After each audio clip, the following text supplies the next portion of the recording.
Welcome back to JML Recording. I'm Joshua Lutz. We have a very special unboxing today of the Retrograde Equipment Dual Federal Compressor, Boutique Compressor. This is a modern one-to-one clone of two Federal military compressors in one box. A big shout out to Kris. Thank you so much for sending this our way. And let's pop this bad chicken open. All right. Dear Joshua, it was your sexy butt that made me decide to send this to you. Oh, how cool is this? It's a little hand-typed manual. Chapter 6 of the original Federal compressor. Shipment unlimited storage and demolition to prevent enemy use.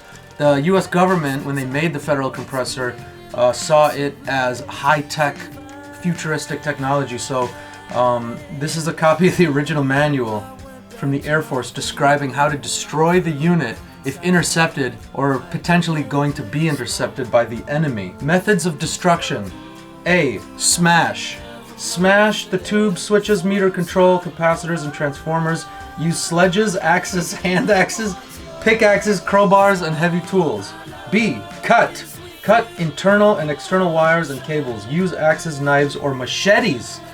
C. Burn. D. Bend. E. Explosives. If explosives are necessary, use firearms, grenades, or TNT. I'm not making this up. This is from the US Army and Air Force. How to destroy this thing. G. Destroy. Destroy everything. Wow. Good to know. Kris, you have a great sense of humor. I love that you included that in this manual. An IEC cable! Ah!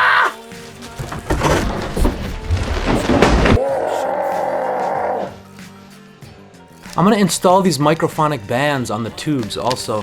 What Micophonic bands are is they're supposed to mitigate microphonics. And if you're not familiar with microphonics, think about a diaphragm and a microphone. Vibration turns into electrical signal, which translates to sound. And tubes, when there's vibration in a tube, it's an anomaly that supposedly translates into electronic signal, sound. To mitigate that, clever engineers use these little rubber bands.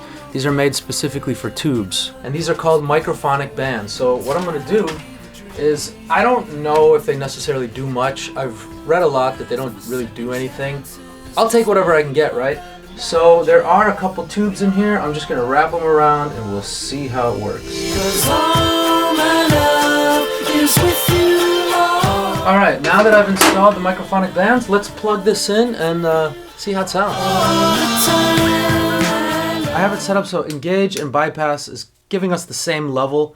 We have a slow attack and a fast release. That's what you want for drums. And we have I love this blend. It's a 50-50 wet to dry. We're just going to leave it in the middle. It's kind of giving you like an onboard parallel compression. Super cool. I've got our trim down, and trim actually sends level to the blend. You're trimming it. Also, your stereo link, it says it ties both compression channels together for stereo use. The attack and release times double. So that means that both work fully, but it just adds them together. So if I have this at 30 milliseconds release, and this is at 40, I have a total of 70 milliseconds of release time. So it just doubles everything. So it's not a traditional stereo link. So we're not actually going to link them. Here we go. That's bypass. Now let's put them together. Same level. And now let's boost it and get some volume out of it.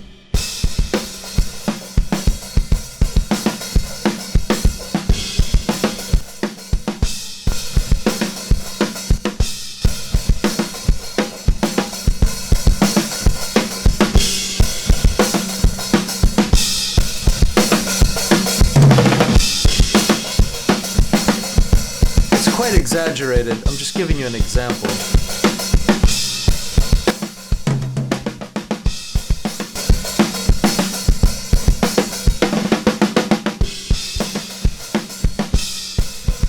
Let's ease up on the attack.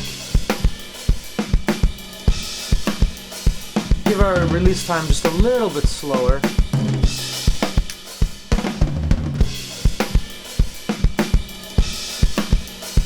Let's hear it wet. Now that's fully wet.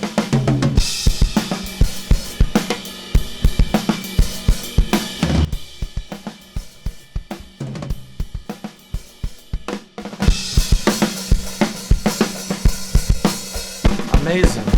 This trim, it's not just an output like you would think. It actually trims the amount of wet signal sent to the blend knob, and it's really just 1 through 10, wet to dry, and you can really use this as parallel compression in the box, which is so freaking cool. The attack time sets the attack speed from 22 milliseconds to 47 milliseconds, so faster to slower. And then our release time sets from 1 second to 2.1 seconds, faster to slower. Our threshold here adjusts the level needed to fully compress, least sensitive to most sensitive, minimum to max. Link, like I said, it ties both of the channels together for stereo use. The attack and the release times doubles. When I first got this, the output was out of phase on the right channel. So if you are using it and you go all the way dry and you get a dead signal on any piece of equipment, that's telling you that one of the outputs is phase reversed, and you're going to have to flip that. And that's not the first time, believe it or not, that that's happened to me with a piece of gear. And you just flip the hot and neutral on the XLR pins of the output or on the PCB side, and it just solves that problem right away. It's a very small issue. So let's try it on bass. When you're using a compressor for bass, you want to kind of treat it similar to drums. You want to start out with a ratio between 3 to 1 or 4 to 1. So we're going to leave our ratio there. We're going to set our attack really slow, about 100 milliseconds, and our release very fast, 25 milliseconds. And we're going to decrease our threshold, so we're getting about 5 to 10 dB of compression. And let's listen to our bass guitar. Here we go. So when it's bypassed, it sounds pretty much the same, which is good. So now let's really drive it. We want it wet all the way because we just want to hear the compressor at first, okay? So we're going to engage it. You see we're getting level. This unit, I've noticed, it really needs level. It loves heavy input. There we go. That sounds killer. And what's cool about that is we can blend it, and it's like having parallel compression right in the box.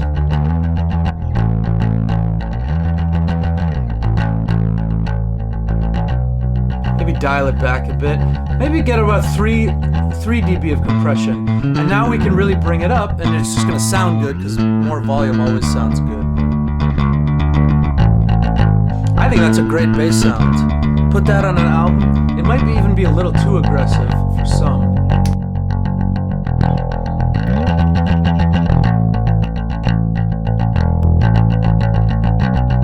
A lot of body.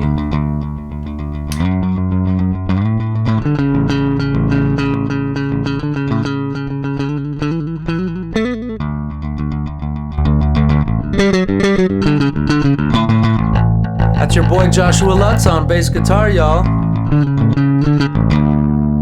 Beautiful. Shall we drive it into distortion land and see how cool this thing can sound?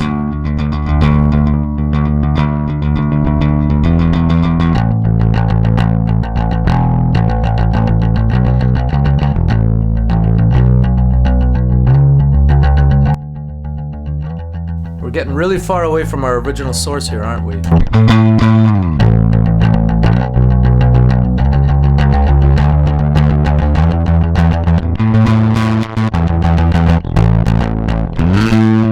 So I don't necessarily love its self-oscillation, but it really is a killer compressor. Let's try it on vocals. And now let's mess with some vocals. So a good place to start, especially with like pop vocals, is about 5 to 1. I like to start at around 4 to 1. Wait, where is it? Ratio? Right there. So yeah, let's start at 4 to 1. An attack of about 15 to 30 milliseconds. A release of about 40 to 60 milliseconds. And let's bring our trim down. We want to go fully wet because we want to hear the compressor. We'll bypass it so we can hear the vocal first. And here we go. Family in the storm, now we're going to engage it. The eye of the storm, it's pretty, we're getting some level. Let's drive it a bit. When I'm reaching out, she don't let me in. Sometimes I kinda think she maybe hates me, so I call her, but she don't wanna talk on the phone. My love for her's stronger than oceans. She needs no one, but then she's not concerned with my heart. Hold on, how long she's in and out my life, but only on her terms. And when I ask her why, she puts the blame on me. So that was obviously just a scratch vocal, but you get the idea. It's pretty nice on vocals. So far, I like it most on drums, but it is a killer old compressor. It has definitely that old vintage vibe. It has some grit to it, which I really love. That's it. That's it for vocals. So now let's try electric guitar. Electric guitars are kind of funky. With electric guitar, you want a fast attack, okay? So we want it pretty fast. I'm gonna leave it as I've been leaving it. And we want our ratio also about 4:1. So I'm gonna bring it down a tiny bit. And with an acoustic guitar, you want it like a medium attack, just like a piano, just kind of a medium attack. But with electric guitars, you want it pretty fast. You have high transients, high SPL. So let's listen to our electric guitar track. This is kind of a funky electric guitar, not a traditional electric guitar. There's a lot of pedals on this guitar too, so let's listen to how it sounds. And it's of course bypassed right away. Here we go.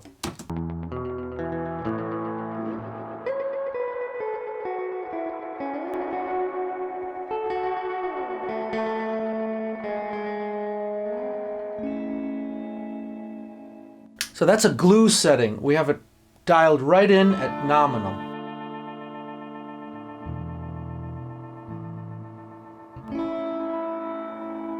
It's going through a space echo and some other crazy stuff. So let's see if we can drive it and bring it out front.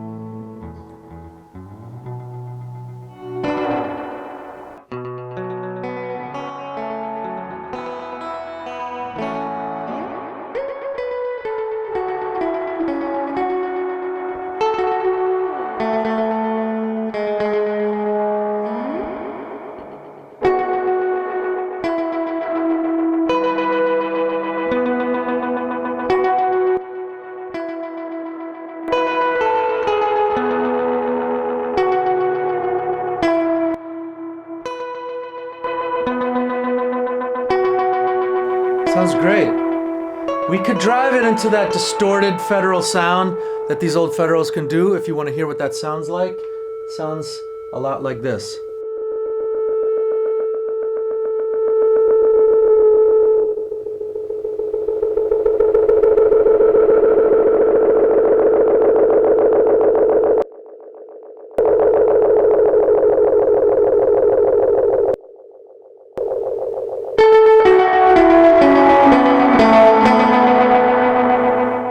Obviously that's a little exaggerated, but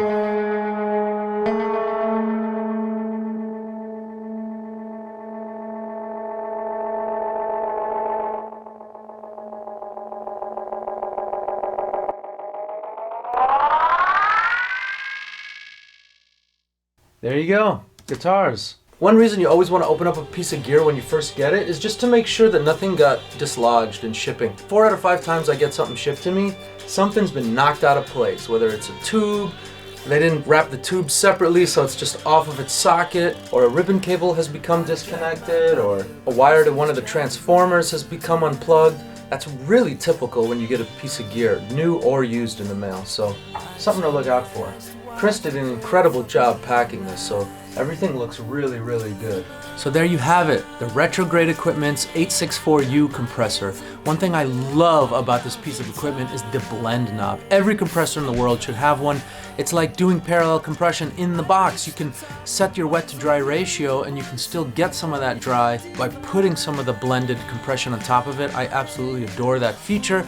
I wish this unit had an output. It also feels to me like the trim is actually my output, which is my makeup gain, but it's not. Another thing I love about this piece of equipment is driving the input. This unit loves gain on the input stage. It does have the old octal tubes in it, and it has that old Fedral vibe, that vintage military field mixer sound to it that some of these old preamps have, which I absolutely adore. It has a huge amount of headroom, which is great. Something else I love about this piece of equipment is just how well it's made. You open it up and it's just so beautiful. Obviously a lot of thought, time, and energy went into it, and the black powder coat faceplate and chassis, it's really a beautiful piece of equipment. So Kris, you've done a great job. So that's all I got for you today. YouTube, thank you so much for watching. JMLA Recording, mash the buttons, like, subscribe.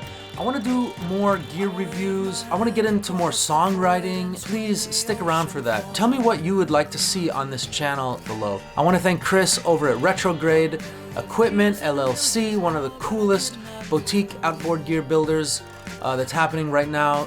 He doesn't have a website yet, but you can check him out on his Reverb page. Links are below if you'd like to price him. He's also into trading.